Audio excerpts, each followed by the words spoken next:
Welcome to another episode of Down the Barrel Podcast with Jimmy and Dino. And sometimes Jared. Down the Barrel Podcast is brought to you by the Minnesota Deer Hunters Association and wolf.report. Dead Nuts Outdoors, creators of the most realistic 2D archery targets on the market. Practice how you hunt. Hit it dead nuts. Visit deadnutsoutdoors.com to gear up. Okay, today we're here with Mr. Bernie Barringer. Thanks for joining us, Bernie. Thank you. Yeah, thanks for coming. Yeah, and we're here to talk about the International Black Bear Show that's happening down in Barnum at the end of the month. Yeah. Right? Coming fast. Yeah, no doubt. So everything's looking good. You're ready to rock and roll?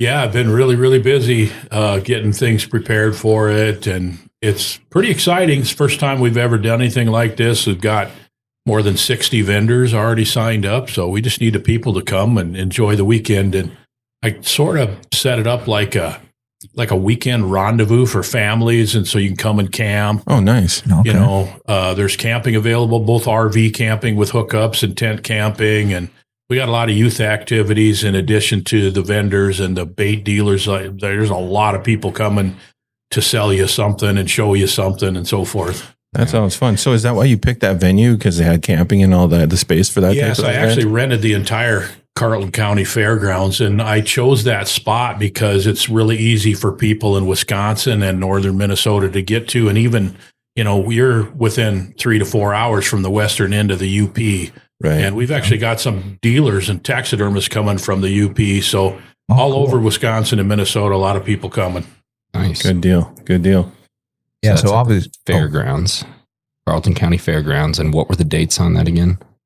July 25th through the 27th. Right. Yeah, so come, like you said, coming up fast. Wow. Yeah. Yeah.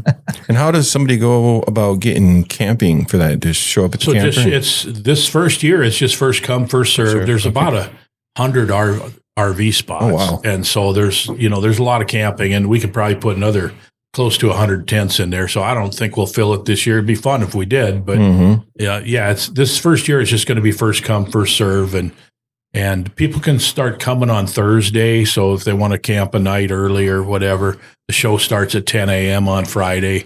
And that's when all the buildings will be open. And we got 3 dealer buildings. Okay. Wow. And plus there'll be some outside vendors too, and food trucks. We got Nice. a barbecue truck and all kinds of cool stuff. Nice. Yeah, it sounds like a great event. I think it's one that's been lacking up here in northern Minnesota anyway. I haven't heard of another one. I mean, I've always bear hunted. Well, when I could get a permit, I've hunted for many years, and it's just one of those things you don't see a lot of compared to, let's say, deer hunting or duck hunting. Or you don't have that organizational structure behind it, and it's good to see that you're But putting together the show. There's a lot more bear hunters than people realize. You know, Absolutely. there's about over 20,000 people apply for tags in Minnesota every year. Really? Wow. And there's even more in Wisconsin. Plus, then you got Michigan, and we've got people coming from Ontario, and even a couple of outfitters from Manitoba and Saskatchewan. I got a guy that does bear guiding in Alaska that's coming to the show. Wow. Really? That's cool. That's cool. Right.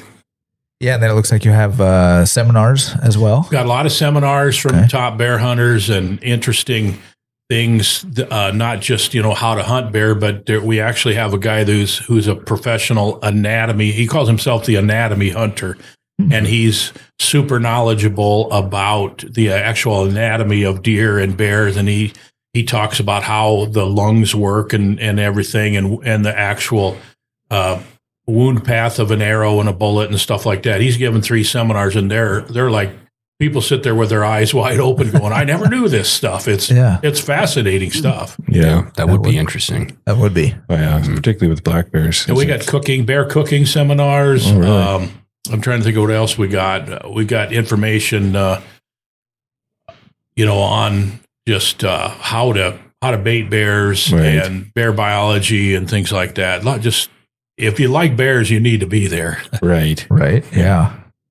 Yeah. And if you're hunting black bears, you definitely need to be there because you're going to get to meet all the folks that sell all this great gear, all this great bait, and have all this knowledge that are willing to share it with you, I'm assuming, at this event. So Yeah, and we have, all the lures and sprays and everything. The companies are there. We got several bear bait suppliers. A couple of them are bringing semi-loads of bait, so you could actually come bring your pickup or a trailer and just buy your bait right there for the year. Nice. That Yeah. makes it easy. Yeah, that's something I'm going to have to do this year. I haven't had to do it in 5 years, so Right. going to have to start stocking up. But luckily, I got a bear distributor, Lucky Seven, Right, pretty just down the close. road from Yeah. about a mile from my house. So I would imagine they're going to be there. I think they are. Yeah, I they'll think be- they are. Yeah. Lucky Seven's going to be there. Wildwood Bear Bait. There's a couple others. Kingpin Bear Bait's Yep. another one. Mhm. There's 5 or 6 of them. I shouldn't have started listing them because I can't remember. You're going to forget somebody, but that's okay.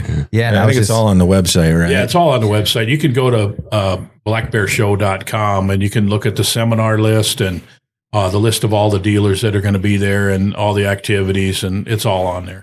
Right. Yeah, I was going through the seminar list, and a few names to recognize. Yeah, I think those Alice worthless. Wheezy. Yeah, Wheezies. worthless outdoors, right? That's it. Just kidding. We love you, Alice. Karen cooking bear meat, and bear biology. Looks like anatomy of a hunter. I mean, there's quite a lot of cool seminars that are going on.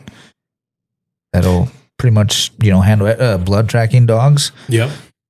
so from the Minnesota tracking dogs, that's pretty cool.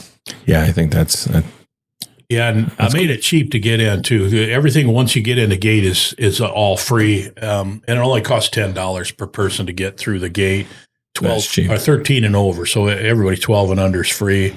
And I'm just trying to make it so everybody can afford to bring the family and just really come and enjoy the weekend. Yeah, I know we've been talking about trying to make it down. Yeah, I mean, I would love to. It's a very busy weekend, unfortunately Right. for us, but Right. I definitely want to at least make it there to visit. Yep. I would love to be able to stay because that sounds like a hoot. Right. Mm-hmm. Oh, there you go. Yeah. Youth archery range, dart archery targets, cornhole, ladder golf games, stuff for the youth. So, yeah, that's pretty neat. We got one of the fun things we do for kids is it's called a straw scramble, where you just bust up a couple bales of straw and you throw a whole bunch of coins in there, like $20 worth of nickels and dimes and quarters. And then you say go, and all the kids they jump in there and they try to get all that money. And if I got prizes, they get a really nice pellet rifle if they find a quarter with purple fingernail polish on it. And that person wins a pellet rifle. Then another kid wins a Nice. $10 bill for finding the right coin and stuff like that. Plus, they get to keep the money. And it's just fun things for kids to do. Right. And well, that's always nice. So you can bring the whole family out and there's something for everybody. Yeah. You got to get yourself an ice cream truck or something there too. Yeah, we do need Or that Snow Kona cones or ice. something. Kona ice. Right? Yeah, Kona that's ice, always a yeah. good one. They've been. I'm looking forward to the barbecue. Though. Oh, yeah. Holy Smokes Barbecue out of Cloquet. They got a really good Do they? reputation, and they're Yeah. providing breakfast, lunch, and dinner. Nice. And we got a company called Hunter's Blend Coffee. I don't know if you've ever heard of them. They're out of Ohio, but they're providing free coffee for everybody Really? for the weekend. Yeah. Wow. From 7 to 9 each morning, you get free Hunter's Blend coffee. That's Nice. awesome. Yeah, that is pretty cool. That's worth a trip down just for coffee. Just to check it out. Yeah, I bet they'll be selling some too. Yeah, you should go visit their website too, because they got a lot of cool videos where they're blowing stuff up and everything. Yeah, I didn't know if you knew, but coffee creamer's explosive. I I think I heard that. So they got this one video on their website where they're like, you don't need coffee creamer in our coffee, so you might as well blow it up. And they just there's a fireball. I'm not kidding you, they blow up a lot of stuff. It's cool. They're just really fun guys that produce some really good coffee. Yeah, our kind of people. Mhm, sure. No doubt. Sounds like a fun time for sure. Yeah. So come on down, learn about black bear, learn about black bear hunting. Hang out with black bear hunters, sit around a campfire in the evening, and Yeah, I was going to talk ask you about if there was bears. any That's- evening activities going I on. actually got a guy bringing a pickup load of firewood so we can throw some, get a couple of good campfires going and sit around lawn chairs and tell jokes or Yep. stories about and bear hunting lies or Right. whatever. Well, yeah, you got to do I'm that. sure somebody's got to have a guitar somewhere around there that can, at least play a little bit of a tune. I'm Oh yeah, guessing. there's always somebody with guitar. Yeah. I won't bring mine. Mm-mm. No, I do. No. I do. I have two actually. Really? I can like play a D chord. That's about it. I couldn't even do that. So Bernie, I mean, you seem to be the best person to do this. I mean, because you have a history. Obviously, you're a bear hunting guide, right? Right. And how long have you been doing the bear guidance So service? I've only been guiding for about 5 years Really? professionally, but I started by helping friends and family get bears. I've been doing that for 25 years, and it just kind of was a natural progression to just become a guide. Yeah. And I had so many people asking me to help. I'm like, well, might as well, Get paid for it. get paid for it. Yeah. Right. No doubt. And it's been phenomenal. I'm pretty shocked, actually. I'm probably one of the highest priced guides in the state, but I'm just booked up.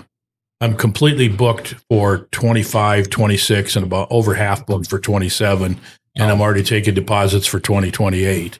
Well, So, I must have a good track record then. well, everybody that's ever hunted with me has had a chance to shoot a bear. Yeah. So I don't think very many people can, maybe others can boast 100% opportunity rate, but I put the money and the time into it, and I got a really good system that works. And so, That's all it yeah, takes. I really pour the bait to them. I think that's the thing that a lot of people are unwilling to do is just, bait costs a lot of money Oh, yeah. nowadays. Yeah, it I does. mean, it's $150 for a barrel of trail mix, and last year I went through $8,000 worth of bait. So, Ouch. but yeah, I know it cuts into the profit. That's for sure. But there's a lot of people baiting out there, and there's a lot of natural foods, and if you don't keep pouring a really high quality food to them, and you can lose them, and they'll go somewhere else. Bears they got a real low patience level for coming to a barrel that there's nothing in. Yeah. Well, that happened to me last time I was baiting. I kind of got distracted and took a week off and missed baiting and came back to do some hunting, and I didn't get a bear. Yeah. And I had a ton of them there before. So we've had a handful of guides on the podcast, and I don't know if we've ever asked, like, what does it take to become a guide in Minnesota? So, yeah, that's a great question. There's a program you have to go through, a class, and then you have to pass a test. And the restrictions, once you're a guide, are pretty stiff. Well, you don't want to make a mistake. You have to keep really good records, and the DNR has forms that you have to fill out and return, and you have to. Boy, if you screw that up, you can lose your license. So it's pretty restrictive. The course is not hard for people that just understand bears and understand the laws. If you read the regulations booklet and pay attention in the class, you can pass the test to get a guide's license. But from there on, you better mind your manners, because there's a lot of little things that you don't think of. Yeah, but no like apprenticeship requirement or anything like that. No, there's two like levels of guides. There's just a regular guide, and then there's a master guide. And if you want to be a master guide, you have to reach that level, but you have to be a master guide in order to have hire people under you. Okay. So you can't have guides actually taking people out to the field and so forth unless you're a master guide. So that's what I've done. And then actually I have 3 guides that work for me, and 2 of them went through the program and got guides licenses themselves. And they don't have to, but they just wanted to do it. Yeah. And but I've been really fortunate. I found just really super good guys they're good with people, and they're attentive to their needs and listen carefully, and they're not afraid of hard work. Because I'm telling you, if you think that throwing out a pile of donuts you're going to shoot a bear, you're in for a surprise, because it's hard work. I bet. It's just a lot to it. Right. Yeah, and all the pre-gaming, because you're up here now kind of pre-gaming for baiting. Yeah, I have to go down all the trails and make sure there's always trees that fall across the trails, and make sure I can get to the baits. We've had so much rain this year. I got a couple baits I'm concerned that I'm going to be able to get to because there's water. And, I don't have one of those 6-wheeled Argos. I just have ATVs and side-by-sides that we go to the baits with. Right. And so that's something that's got to be done early in the summer. There's just work to be done all year. You got to repair stuff. Bears are notorious for tearing barrels off the trees and breaking things and stuff like that. And, it's been, 6-7 years that you've been able to use barrels in Minnesota, and I've learned a lot about what works and what doesn't. And I've found that no matter how you work at keeping a lid on a barrel, a bear can figure out how to get it off. And if you start running out of bait, they'll twist those barrels up in knots. And I went to a bait site where there's a barrel. It's barrel's still there, but I can't find the lid, and literally never found it. I mean, went circles and circles around the bait for 50, 75, 100 yards and never found the lid to the barrel. It's still out there somewhere. Right. Oh, yeah. Didn't you have something like that happen to your house, Jared? Didn't they take your archery target or Yeah, something? they've taken a couple archery targets, Yeah. actually. Yeah, and just haul them off into the woods and shred them up. And then I buy a new one, and then they come back. I lost a bird feeder that way. Never, ever found that thing. And last year was a bad year for bears at my house. Yeah. They destroyed our bird feeders. We had probably like 15 of them out there. You know, there's not very many natural foods available last year. Last year, the berries were way down, the acorns were down. And that's why I went through so much bait, because I was Feeding all the bears. the most popular guy in northern I Minnesota bet. when it comes to bears. Well, what are you seeing this year as far as natural goes? I'm seeing quite a few blueberries in areas. Raspberries are looking pretty good, and you know it has a lot to do with when you get in the right range at the right times. But also, most people don't realize that most bear foods are insect pollinated, and so you can go out there and, you know, some years you just look and there's like, where's all the raspberries? And it's because they didn't get pollinated. Yep. And then other years you can there's a lot of raspberries that start, but they never really fill out and get, you know, good and juicy. I think the raspberries that started this year are going to be in pretty good shape because we've had a lot of moisture. But I don't, it's hard to say yet, but I would say that it's definitely going to be a lot more natural food than last year. Yeah. Yeah, I agree with all this. Right? So how many green out there? bait stations do you set out? I'm running about 30. Wow. Yeah. And you can have what, 2 per? You can have 3 per 3 per? person plus 3 per guide. Okay. And so, so I'm running probably 13 hunters this year. So I could actually have more than 30. Right. But that's all. A lot. Yeah, it is a lot. It takes a lot to maintain it all and run those. You know, we try to run them at least every other day, and it's a lot of work, but it's really, really worth it. And frankly, I love it because you're getting in the woods every day and you're around bears, and the trail cameras are like, you know, I got trail cameras on every bait, and it's some of the most fun is just checking the pictures and the videos on the trail cameras. Yeah. You know, that's almost like a sport in itself. Right. Yep. And seeing all the bears, and you know, we're in an area northeast of Grand Rapids, up in through that area, zone 27, where there's a fair number of color phase bears. You know, we get about 20 to 25% chocolates. Wow. And so we've killed at least 1 or 2 chocolate brown ones every year. And that's pretty cool too, is when you see one of those show up on a bait and you go, "Oop, there's a brown one. People are going to love it." You know, everybody that's shot a bear or 2, they're starting to think, okay, what do I do now? Do I want to try to get a Boone and Crockett? Do I want to try to get color phase bear?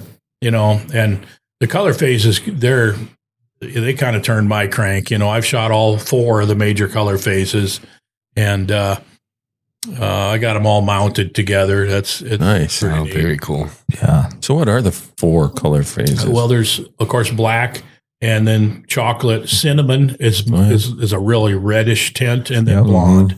Okay. And so, yeah, I've actually shot 2 blondes and 1 cinnamon, but I think 5 or 6 chocolates I've shot now. So. Were those all in Minnesota? No, about half and half. The blonde I shot way up in northern Saskatchewan, and I'll tell you that story if we got time. Oh yeah, all the time in the world. It's a crazy story because I had been trying to get a blonde bear for 8 years, and I'd went with several different outfitters that had blonde bears on camera. And at the Minneapolis Sports Show, I ran into this guy, and I was walking by his booth, and he had a picture of a blonde bear in his booth, and I just stopped, and he recognized me because he subscribes to Bear Hunting Magazine. I've been writing for Bear Hunting Magazine forever. And he's like, "Hey, Bernie, you want a blonde, don't you?" And I'm like, "Yeah, you ain't kidding." And he says, "I can get you a blonde. I guarantee it." And I'm like, "Well, you know, that's a pretty tall order, you know." So anyway, I didn't talk to him very much about it at that time. I was busy, but then he comes the next year and he starts texting me pictures of his hunters killing blonde bears. And the next year, he's there at the show again. I walk up and he goes, "Are you ready?" And I'm like, "Okay, let's do it." And so it's way up in northern Saskatchewan. It's like planes, trains, and automobiles just to get there because you go through.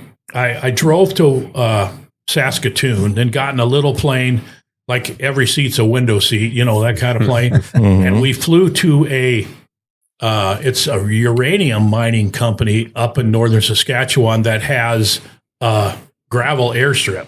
So that's where we flew into. And then it's about 20 miles by four-wheeler till you get into a boat. And then you boat out to the island where his camp is. And the lake's called No Name Lake. The guy's name is Big Spruce Outfitting. It was quite an experience. And so the first day we go out and he says, "Okay, we're going to go out and check some baits and check the cameras. And then we're going to go fishing. We're going to have a shore lunch and then decide where to put the hunters, for the day." And so we go to the second bait we went to and he pulls out the camera and he says, "Look at this." And it's a beautiful big male, just blonde as blonde could be. And I'm like, "Oh man, that's my dream bear right there." And I said, "Well, when was that bear here?" And he says, 8 minutes ago. Oh, no. And I said, "Forget shore lunch. I'm going to hunt right now." Yeah. So I went back to the boat and I grabbed my bow and my backpack and I set my camera up on a tripod and I look up and here the bear comes. It's like, here he comes. And so Mark, the guide, he's down at the boat. He's grabbing a couple more of my things. And I said, "Mark, the bear's here." And the bear, he starts walking up towards me like, "That's moving. It might be food." Because those bears never see humans. Yeah. So all of a sudden, the bear's walking up and I'm scrambling to get my camera on the tripod because I'm videoing this for my YouTube channel. And I got the video rolling and stuff like that. And the bear turned sideways and made a perfect shot. He ran 60 yards. And I'm like, that's that. 8 years, and it took me like 8 minutes. Yeah. Time to go fishing to get shore lunch. Right. So we went back to meet the people we're having shore lunch with, the other hunters, and they're like, "Well, what'd the cameras look like?" And I said, "Well, I got it, my blonde." And they're all like, "What are you talking about?" And I'm like, "Look at this." Because we skinned the bear and everything. We brought it all back, and it's in the boat with us. I'm like, "Check this skin out." And they're like, "You got to be kidding." That is wild. That is awesome. Yeah, it rarely plays out like that. Right. Yeah. Well, maybe up there it's more common. So then you just fish the rest of the time and hung out. Yeah. Yep. Yeah. That was really a lot of fun. What year was that? What's that? What year was that? That was 2018. Okay. And the interesting thing is that far north, you really don't have any nocturnal bears because it's daylight from about 3 a.m. until midnight. Okay. You can literally see your sights on your boat till between 11:30 and midnight. And so if you're going to sit, you're going to sit a long, long time in a tree stand. And in fact, most of them don't have tree stands because the trees are too small. So most of them are ground blinds. And, I shot my bear.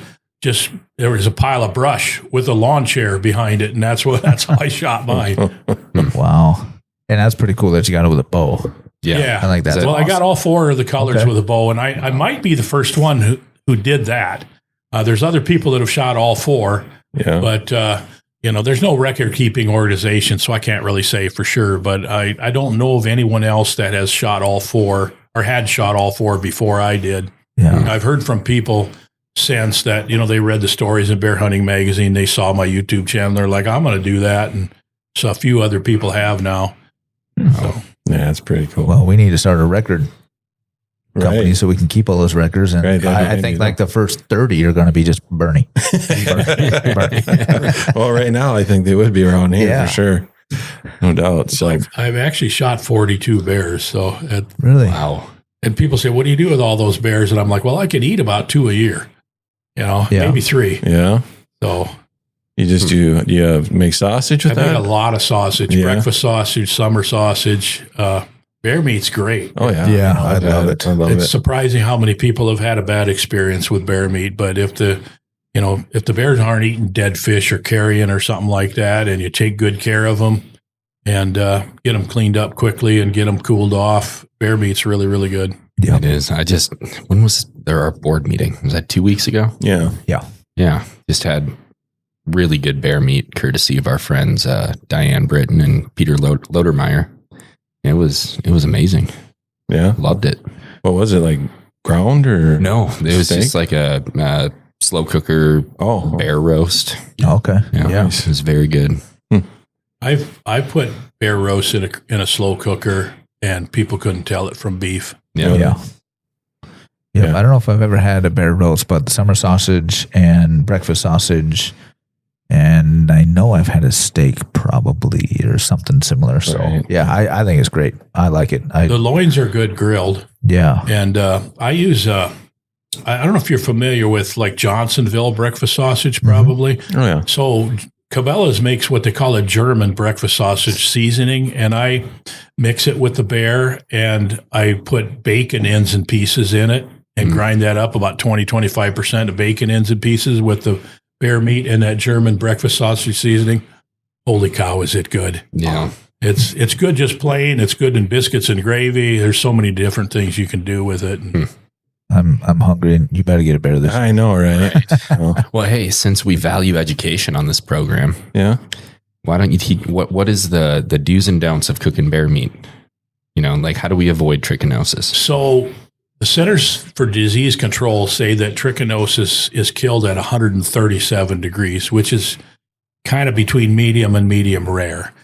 I prefer to go with like 145 just to be sure, which is, there could be a little bit of pink to it, but for the most part, the best way to cook bear meat is just cook it all the way through. That's why you put the roast in the slow cooker and things like that. So that's the safety factor. But the biggest key to having good quality meat is realizing that the bear hunts take place in warm weather. And you get the skin off the bear and get the meat cooled down. It's not like a deer where you just hang it for a week, in November.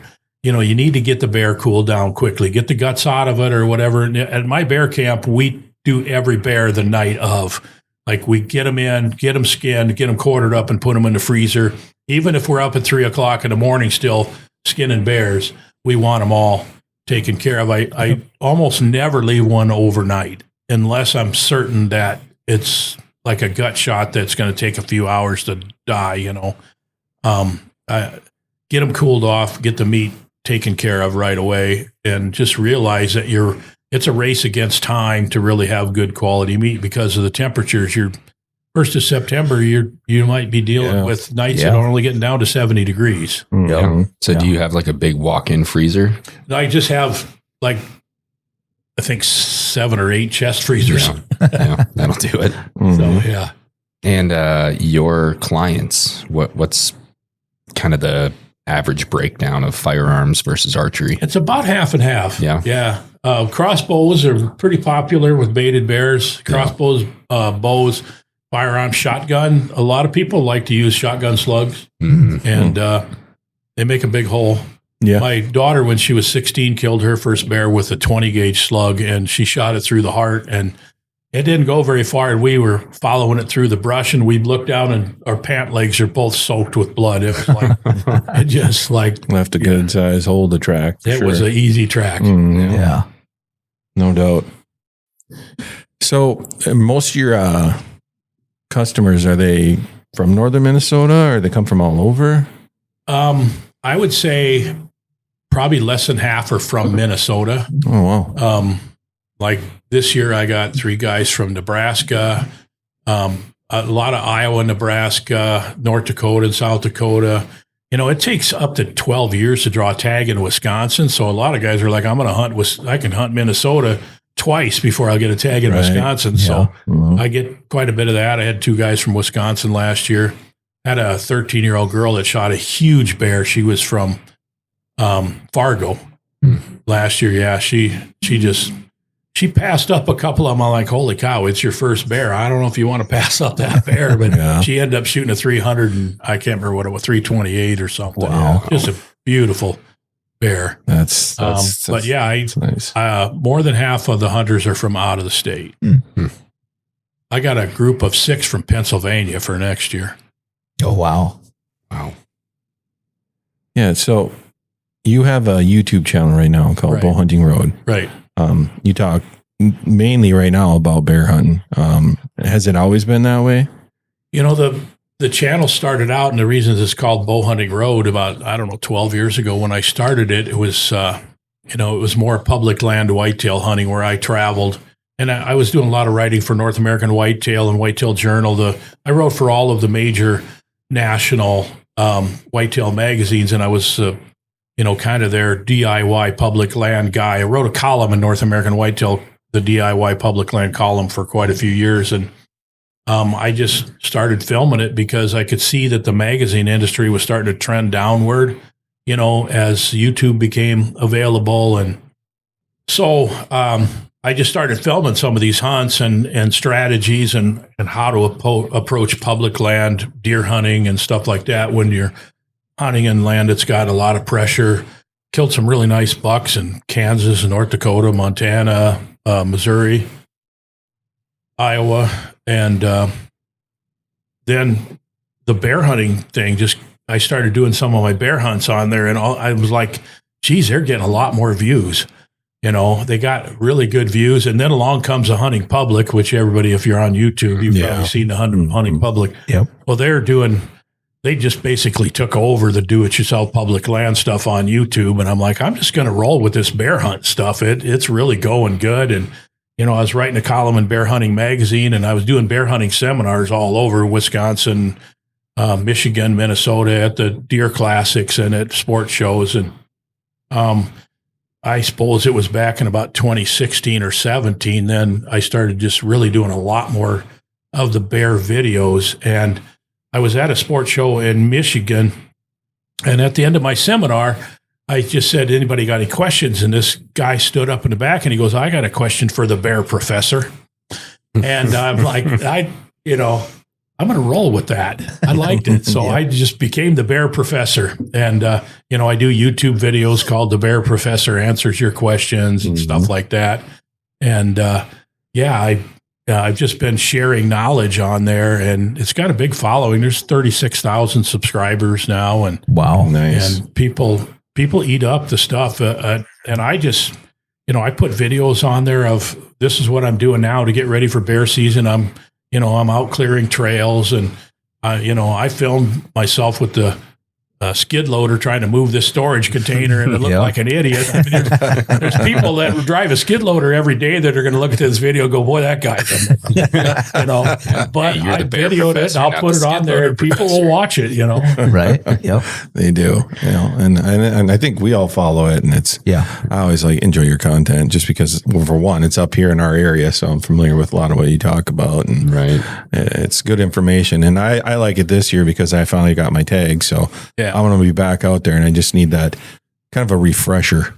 Yeah, well, there's a lot of stuff on there. There's a whole playlist with, I think it's got probably 200 videos of, it's just information about how to use the right bait, how often to bait, how much bait you should be using, how to choose location. A lot of people don't realize the value of choosing the right location. And people are always surprised when they say, I can't get these bears to come in during the daylight. And I say, it's probably your location. And they're like, what? It's probably the bear doesn't feel comfortable coming to that bait in the daylight for some reason. And then I go into details on that. Right. And I think most people are really surprised when they think some bears are just nocturnal or they've been educated in some way. And the reality is, most of the time, it's just there's something they don't feel comfortable about. They don't feel safe there in the daylight. So I've moved bait 50 yards and went from really struggling to get bears in the daylight 50 yards away, and all of a sudden they're always there. They're an hour before dark, and it made that much difference. That's crazy. Yeah.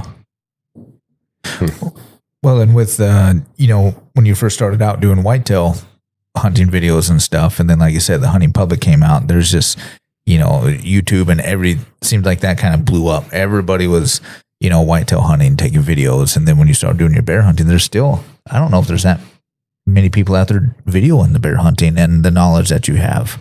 from what I've seen. Maybe there is more now, but Yeah, I think there's a few starting to prop up, but Yep. I've honestly, I kind of was the first with the most, I think, Yeah. Yep. Mhm. And I don't mean that to sound arrogant. I just, there's other people out there, but a lot of them are they're sort of regurgitating what I've already said. Yep, Yeah. exactly. Yeah, and that's cool that you were the first to do that. Well, yeah, and there's a lot that have put out the bear hunting, right? But it's not like exclusive to bear hunting, you know? Right. Like you get the meat eaters of the world, and Clay Newcomb like kind of specializes in that, but that's one out of every 45,000 episodes, Right. Yep. Right. To where you just focus on it. Yeah. To the whole process of it. Yeah, that's to what I prepping, like. to baiting, Right. to hunting, to Yeah. processing, obviously. And you're guiding on top of that, so you get to do it more and more and more than anybody else. Yeah. The more you're around bears, the more you learn about them, and the more you realize how little you actually know. It's not illegal to feed bears. You just can't hunt where you can feed bears all summer. You just can't hunt there.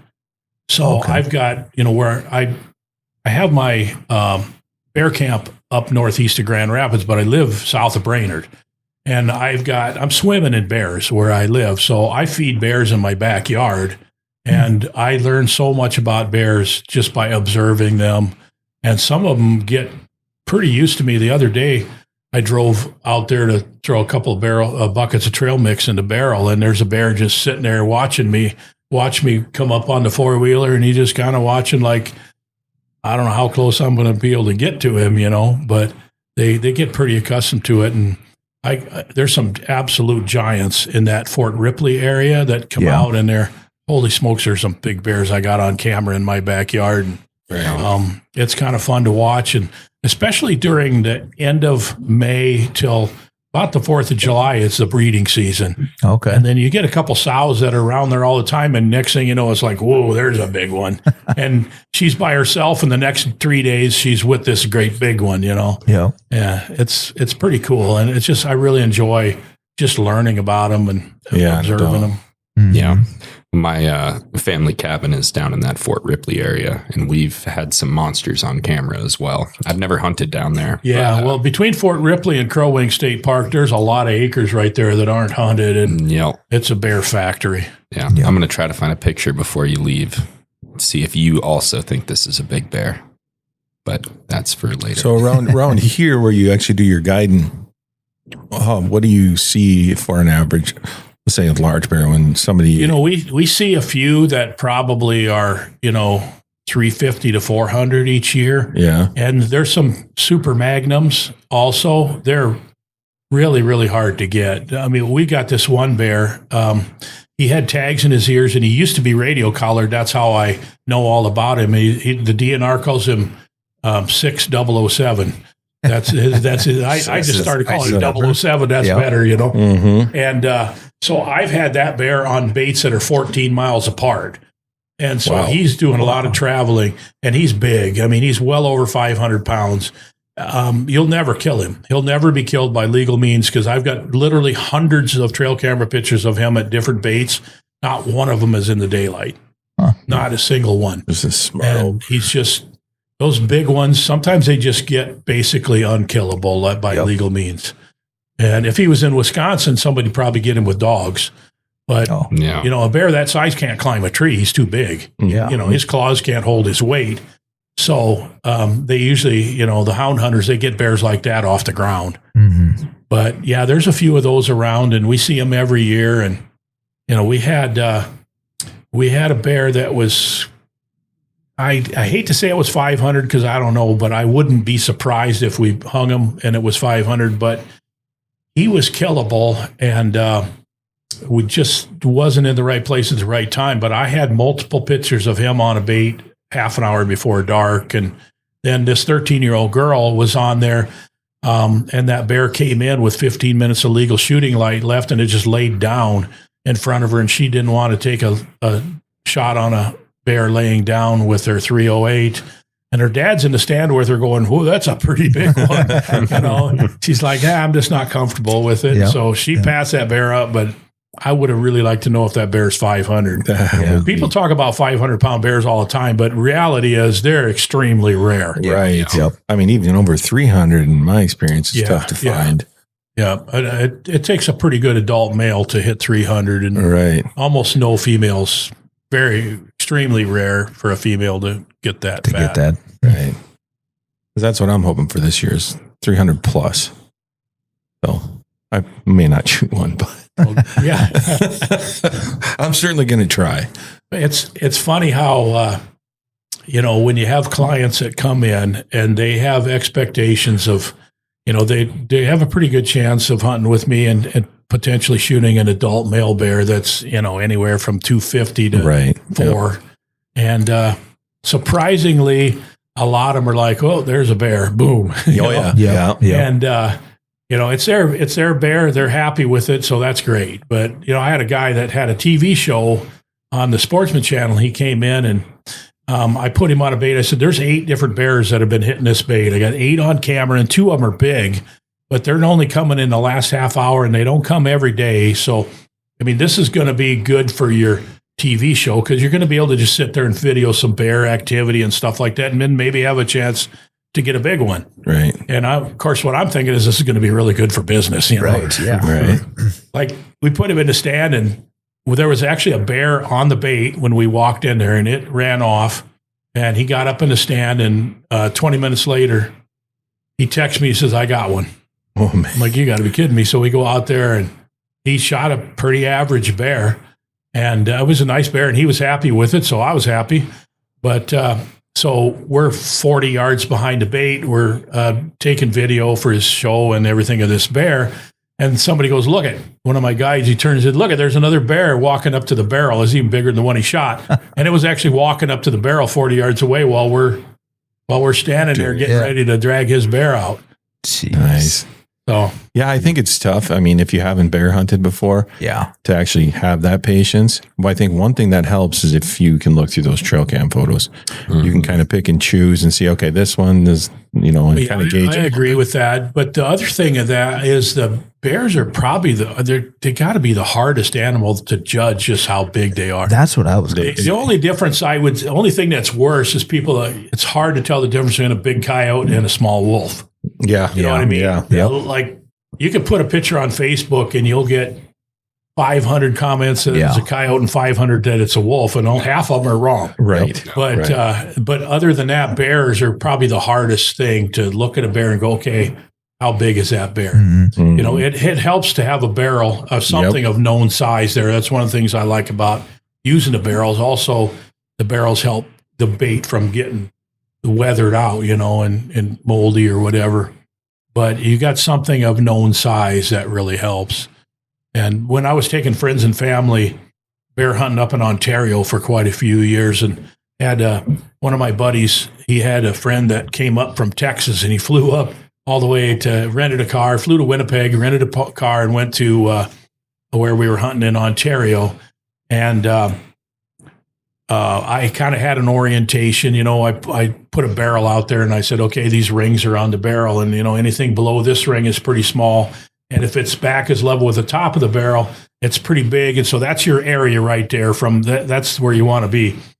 And he goes out, and I'm thinking he flew all the way up here from Texas and rented a car, and he shot a bear in the first hour. And he rented this Ford Explorer, and he comes with this Ford Explorer and drives back into camp, and he lifts this bear out of the back of his truck like a suitcase, Gosh. And I'm like, well, how high was that up on the barrel? And he goes, oh, I didn't let it get to the barrel. He's like, I saw a bear and I shot it. Yeah. Yeah, there's definitely a little bit more adrenaline involved, I think, when a bear comes in than when a deer comes in. Oh, absolutely. No doubt about it. People, if you ask, what's the difference between bear and deer hunting? That's the most, pronounced difference. It's that you'll see a deer coming. You'll see it coming across a field or walking through the woods, or crunch, crunch. You'll hear it coming through the leaves. With bears, it's just like poof. They're there. There's a bear. You're hunting in really thick cover, and he's right there. Yep. And you don't know it until he's right in front of you, and he could kill you. Yep. He's not going to, but the reality is that's a He's factor capable. that's always in the back of your You mind. could definitely. And that's what I was going to say. It's because, carry you know, getting gored by a deer, attacked by a deer, pretty rare. I mean, Well, with, Rare. with the spikes you're hunting. exactly. I mean, it's probably worse with those because they're that Yeah, more dumb. But yeah, you always have that in the back of your head that a bear, that's a predator. Yeah. Well, yeah. You know, and that's going to hurt. It's Well, yeah. got big teeth and claws. It can climb trees. That's my thing. It's like, man, It can I come think- and get you. yeah, that's my fear. Or I always watch those videos of these bear climbing up the trees, you know, at the tree stands. ladder stands. Yeah, the ladder stands or whatever. The guy's like, bye, bear. I was like, nope. Well, I would have said that, and then would have had to change my shorts in the next. And yeah, so I had one come up a wooden ladder stand a few years ago, and it was getting pretty close, and I just stuck my foot out over its nose, and then it backed down. And after I did that, I'm like, that wasn't maybe the brightest thing. Yeah. Like he could have just give it a grabbed good it, hit over there. bit it or something. I'm like, but it worked. yeah, But Yeah. Yeah, it's always a little eerie when you're out there hunting and it's dark and you've seen a bear and you have to get down and walk out. yeah, I've had to do that in some dark woods before, and it's always eerie when you know there's a bear close by and you got to get out of there. it's So, one of the things that keep you coming back though is that adrenaline. Right, You know? I mean, right. that's part of the appeal. It's Right. the fear and the adrenaline that it is a little bear addictive. provides. It's like that return to like your primal self. Right. You Yeah. know, when the Like, hairs this stand is it. up I'm on the either back going to of your make it neck. out of these woods or I'm not. I got a buck knife and And I'm going to sing the entire way out of here. You gotta sing, yeah. The bears are all sitting around. Oh, it's that guy singing again. It's a crazy guy leaving the tree again. Now we guy got needs dinner. vocal lessons. We got dinner that sings. Awesome. Yeah, at least we know where to find him. Right. Trust me, I've done it. I'm sure everyone has. I've done it walking out of the woods after deer hunting. I'll tell you what, from a That guide's was at perspective, noon. Yeah. yeah, from a guide's perspective, we used to allow people to get down out of the stand and walk out to where we're going to pick them up with a four-wheeler, but we found that a lot of people were getting down 15, 20 Way minutes too early Mm. and walking out because they didn't want to walk out in the dark. And so we changed our policy like 3 years ago. I said, okay, we're going to pick you up at the base of the tree. Okay, you stay in the tree. We're going to drop you off and you get up in the tree, and we're not going to leave until you're ready. And then when we come and pick you up, you come down from the tree when we're there. Yep. And that way we know that they're not getting down. And Right. Yeah. 'cause people that you wouldn't think would be afraid can be, Oh, yeah. you know, Did your success rates just skyrocket with that policy change? well, I wouldn't say it skyrocketed, but we spooked a lot less bears. Yeah. Yeah. And, you know, these bears are pressured in Minnesota. They get quite a bit of hunting pressure. So if you spook them off the bait, they might not come back for a week, or they might not come back in the daylight for the rest of the year. Mm. And so it's better to have somebody walk in at dark than it is to have somebody climbing out of a tree 15 minutes before dark when the bears are just like staging. A lot of times the bigger bears, especially, they'll just kind of move part way around the bait and smell and look, and you don't know they're there, but they're there. And when they step out, that's the first you've seen them, but they might have been there for 20 minutes. Yeah. And so it's really bad to have people climbing out of the stand 15 minutes before dark. Isn't it crazy how such a large animal can be so ninja-like and stealthy? Right. Yeah. And they are too. That's what amazes me. Every time I've hunted, and that's like Bernie said, it's like, you're sitting there, man, and all of a sudden, holy there's a bear right there, 30 yards from me. I didn't even hear it come in. Yep. And I like to say that if you hear a bear coming, it's because he intended to be heard. Yeah. And they do that. They'll step on a twig and crack it, or they'll make a woof noise or something. And they want to get a reaction from anything that might be at the bait that might beat them up or something. But usually if you hear a bear coming, it's because he was intending for something to hear him, Yeah. He caught your scent or something. Yeah. Or, or there's a bigger bear that's been Yeah. around Been in this the area. bait, and he's concerned to try to get a reaction so he knows if he's safe to come in or not. I suppose. Yeah. So what is your go-to bait for August 15th. It's trail mix. Is it the new one you mixed up? It's the new. Yeah, I got my own trail mix now. It's called the Bear Professor Mix. There you go. And I went to Wildwood Bear Bait and I said, can you make this for me exactly the way I want it with the right percentage of dried fruits and nuts? I don't want a bunch of peanuts and I don't want too much sweets because you can over sugar the bear. They'll eat like a bunch of licorice or whatever, sugars, and then they go, oh boy, I don't need any more of that. Mm-hmm. So I just gave him a formula. I said, this is what I want. And he's got this huge mixing thing. It mixes thousands of pounds of bait at a time. And he just made a mix for me. It's the trail mix that they called it the Bear Professor Mix. Nice. And so, yeah. Just M&M's and Adderall. There's actually a Minnesota law that you can't use any kind of thing that will make the bear lethargic. Right. Yeah. So people used to do that. Really? They'd give them something that would put them to sleep or something, or just make them really lethargic in hopes of getting a chance to shoot them. Doesn't sugar do that? Yeah, right. It does for me. Me too. Sugar crash for sure. So can other people buy that bait mix? Yeah. Yeah. Yeah. If he has enough of it. Some of the ingredients in it, like the dried pineapple and dried mangoes and stuff like that, man, the bears they love that stuff, but it's hard to get. Yeah, I suppose. So whatever he can, he said he's gonna mix up more and sell it to other people. And I said, you got to call it the Bear Professor Mix because it's my mix. Right. So do you hunt mainly, first season or, right away, or how long does your season go? Because I know we've heard other bear guides, they just hunt like that first week and then. So I do 2 weeks. Okay. Yeah. I do I do a 6-day and then I take 1 day off. We got to change all the sheets and take a deep breath and stuff like that. And then the next group comes in. So I do 2 6-day hunts. Gotcha. The way I do it. And I've been limiting it to 6 or 7 a week. Really, I could certainly take more, but I don't want it to take over my life. I love it doing it the way I'm doing it right now without getting it too big, Yeah. And I like to, I like that personal touch that you get to meet everybody. And there's guides there's one guide in Minnesota that took 67 hunters last year. And I don't think probably most of them didn't even get to meet the guy that owns the company. You know what I mean? Right. Yep. And for me, I'd like to have a little more personal contact with people. Did you have a good success rate last year? I heard a lot of bear hunters really had a good year because obviously the bear had to come into the bait to eat. Yeah, we did. We actually, I think the first week we were done like on the 3rd or 4th night, and the second week it was the 4th night. Yeah. Wow. So, but last year was easy. It was like, take your pick.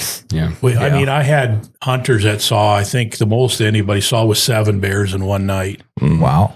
So, yeah, they were starving last year. Drop a potato chip, you're going to have a bear. I got 30-gallon barrel on one bait. I filled it up at noon, and I was looking at the trail camera pictures, and there's bears that came in at 4 o'clock, and there wasn't anything left. So the bears that came in the evening, they didn't get anything. Yeah. So we were filling it every single day in the early afternoon, and it was gone by evening. Wow, that's crazy. Definitely going to have to invest. Yeah, we ended up killing 4 bears off that bait because, we'd shoot one and then we'd let it rest, and then the bears would settle back down, and then we'd put somebody in there and he'd shoot one, and we'd let it rest a day, and I think we shot 4 off of that one. Wow. So with your 30 bases, how many, square miles do you tend to go from your camp, or roughly? The farthest bait is probably, it's about 35 minutes from camp. Yep. So, yeah. And you always kind of choose the same bait spots as long as they're kind of coming to it? Better the more you do them. Okay. The more you use them, the better they get, because generations of bears start to know where they are. Yeah, I suppose. And like last year, we talked about the bears were hungry. I put trail cameras on some of my bait sites before the opening of baiting, and so there weren't even any baits on it, and the bears are already starting to check them. I had trail camera pictures of bears before the baits were even out. Huh. So they knew where they were. Yeah, okay. Wow. And do you have issues with, other hunters, Jimmy, moving in, moving I haven't into hunted your in 5 area, years. you know? I try to get along with people, and I've actually, like last year, I just dropped a bait because there was a guy baiting pretty close, and I'm like, you know what? He waited 5 years for this tag. I don't want him to have to compete with a professional guide. I just let him have it. Yeah. And I just backed out of there. But for the most part, I prefer to talk to people and say, where's your bait? Rather than tripping over each other, why don't you just have a communication and say, okay, where you at? And had a guy that drew a tag that he has a cabin right in where some of my best baits are. And he came and talked to me, and he says, I got a tag this year. And I'm like, I'll tell you what, I'm going to show you 2 really good spots. And then those will be your baits this year. But then next year, you won't have a tag. They'll be my baits. And so I'm thinking, I can really help him out, but also these baits will be better next year. Yeah. So he got a nice bear, and then I'm using those baits this year. So, okay. That's the 3rd time I've done that with somebody that just came to me and said, I got a tag and I'm going to be baiting around you. And I'm like, well, let's work together, Yep. For sure. Well, that's the way to do it, especially since considering you can't hunt every year anyway. So, right. Mm-hmm. No doubt. Bear numbers this year. Think they're, up, down? The bear numbers have been growing pretty much every year for quite a few years. Okay. The DNR did issue a few more tags this year. They've been getting a lot of pressure. There's a lot of bears around, and the bear population's high. Everybody knows they're high.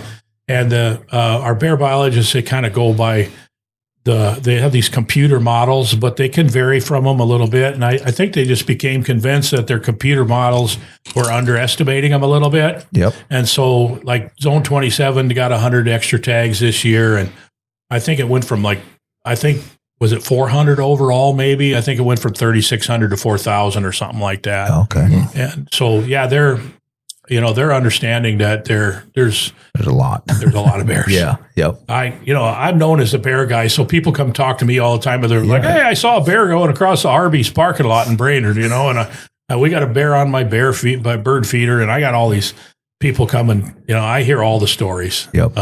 So I kind of know what the trends are, and right now, a lot of people are talking about there's bears all over. Yeah, I've heard that same thing too.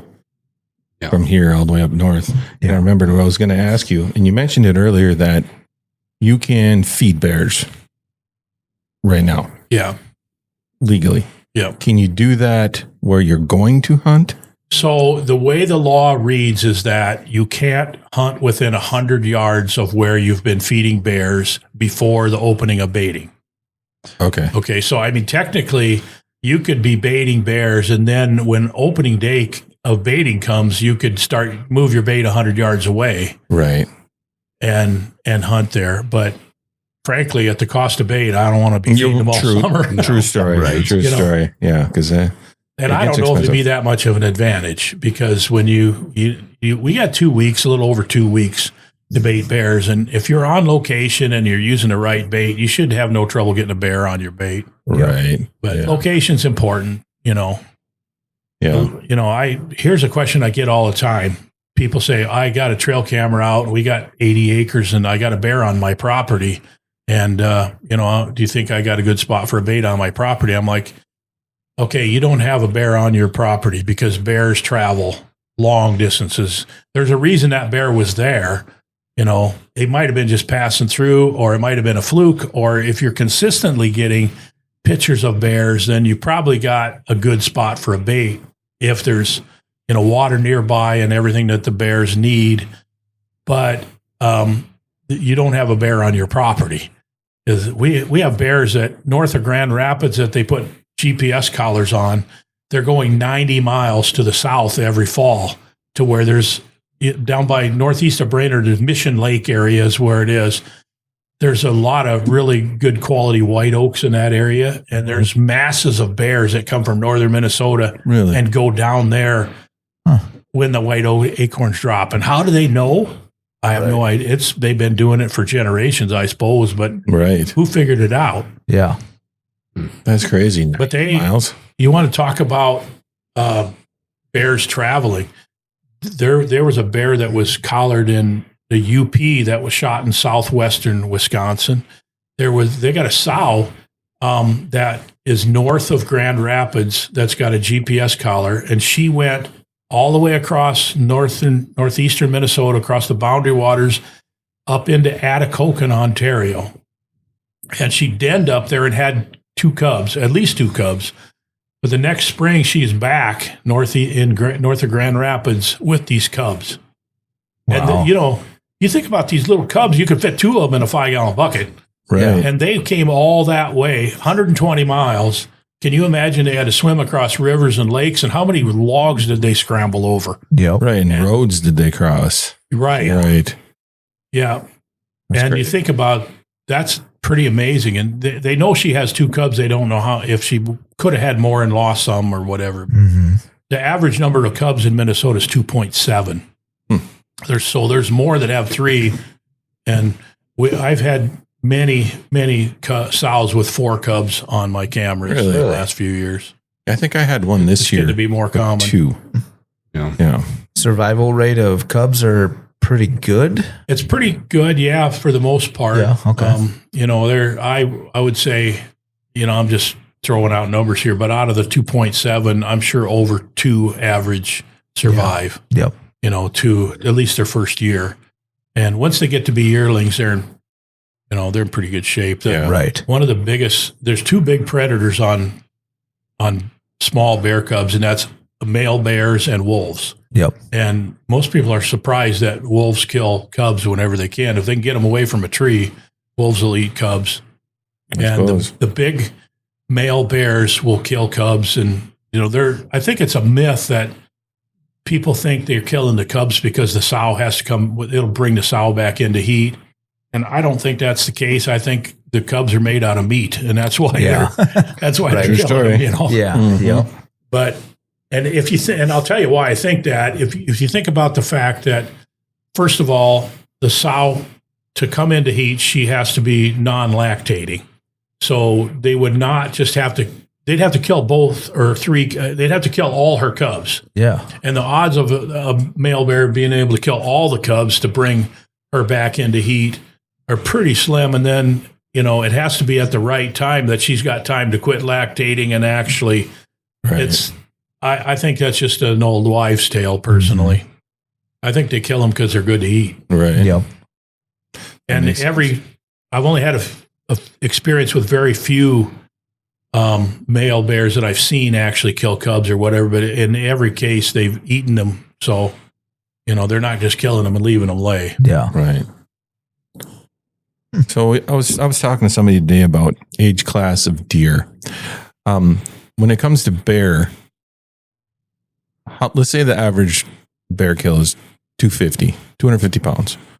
What age would you say that bear is? Does that differ a lot, or is it A 250-pound female could be any age, from like 3 on up. Okay. 10, 11, 15, whatever.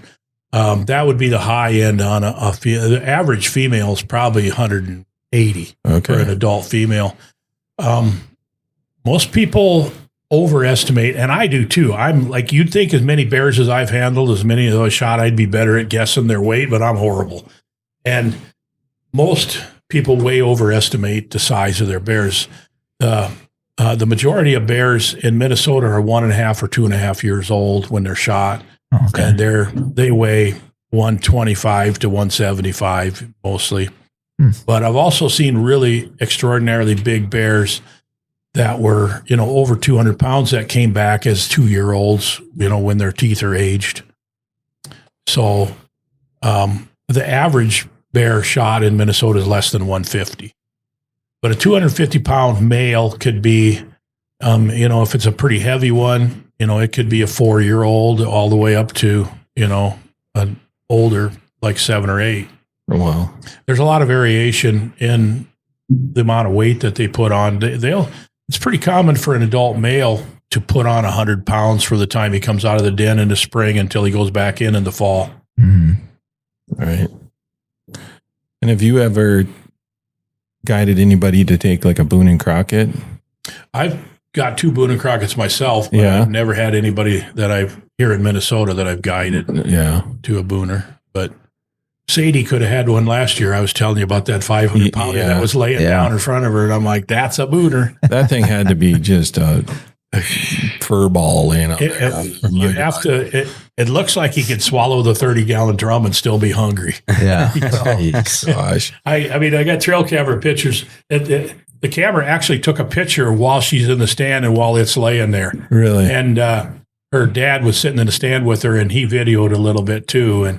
And actually, the bear didn't move off until I drove in on the four-wheeler, and I parked about 40 yards away and started walking in. And she said the bear stood up and looked and then walked off when I walked in. And I'm like, I walked in there like, you guys see anything? And they're like, well, there was a big one just here. Wow. 500 pounds. I can't even imagine. Yeah. I know a few years back up in Finland, Minnesota, they shot a monster. Wasn't it like 600-700 pounds? Yeah. There's been a couple over 700. Yeah, I seen a picture of that thing, and I can't even imagine seeing something like that through the woods. I mean, that's what I want, but it's not what I want to get. It comes time to drag it out. Right. That's what I got a tractor for. Yeah, I shot a 500-pounder in Manitoba. I think it's about 2015 or 2016, and we brought it out in pieces. Yeah. I mean, we skinned it and quartered it and carried it out. Yeah, you're not dragging a bear that size out. I can't imagine. What do you do with a bear? There's a lot of meat. I was going to say, that's got to be a lot of meat, right? Wow. And I ended up just selling the hide. Did you? Yeah. Sold it to a taxidermist. It had to be a heck of a rug, though. It would cover your wall. It's wallpaper. Yeah. It's wallpaper. Awesome. Good deal. Well, I guess it was great having you, Bernie. I want to mention the show again, the Black Bear Show. Yes. Blackbearshow.com. Yes. What's the dates again, Dino? July 25th through the 27th And that is at the Carleton County Fairgrounds in Barnum. It's, what'd you say the price to get in per day per person? $10 only. Adult. They got food, games for the kids. I mean, I know there's raffles, so you can win some stuff. Yeah. Sounds like a great time. And if you're a bear hunter, you definitely don't want to miss it. No, for sure. Great for all ages. Right. So check it out. I know that it's in the latest Whitetails. We had an ad in there. Yep. So I'm sure people have seen it there. I have it posted up on the MinBear website. And I'm sure, Bernie, I know you have a Facebook page for it with the website too. So the information's out there. So check it out. It's at the end of the month. Should be a good fun. I'm hoping a lot of people come because I got to explain to my wife if I don't make money on this. I told her I would not lose money the first year. At least I'll break even the first year. Yeah, right. And that's all you can hope for. Lots of people to pay that $10 at the door. Yep. Right. Well, I'm hoping we can swing by and at least chip in. So yeah. I want to try some of that coffee. So I do too. And this barbecue. Yeah. Yeah. Yes. What was the name of the barbecue place? Holy Smokes Barbecue. Holy Smokes Barbecue. I love some barbecue. We had some good barbecue today. First with Jared. Smoked. We did. Mm-hmm. It was good. Yeah. He forgot already. He's in a meat coma still. I am in a brisket coma right now. I could think of worse things than being in a brisket coma. I've been eating brisket since the 2nd of July, and I need a vegetable. You don't need a vegetable. The mountain men went years without eating vegetables. Right. That's right. You can do it, man. You can do it. I will try. But thank you, Bernie. Thanks for coming on. Yeah, and I hope the season goes great for you. And thank you. I hope we can have you back. Yeah, I was going to say after season or something when it slows down, I can come back and tell some cool stories. I'll have some stories every year. We do. I would love to hear them. Yeah. And maybe we can talk about how I did too this season. Yeah. There you go. As an old novice, because I've hunted bear before, but it's been a while. It's because you're old. I'm pretty old. And I'm rusty for sure. Yeah. Rusty for sure. Old novice. But I'm going to get out there. You can start a YouTube. And I am not going to start a YouTube channel.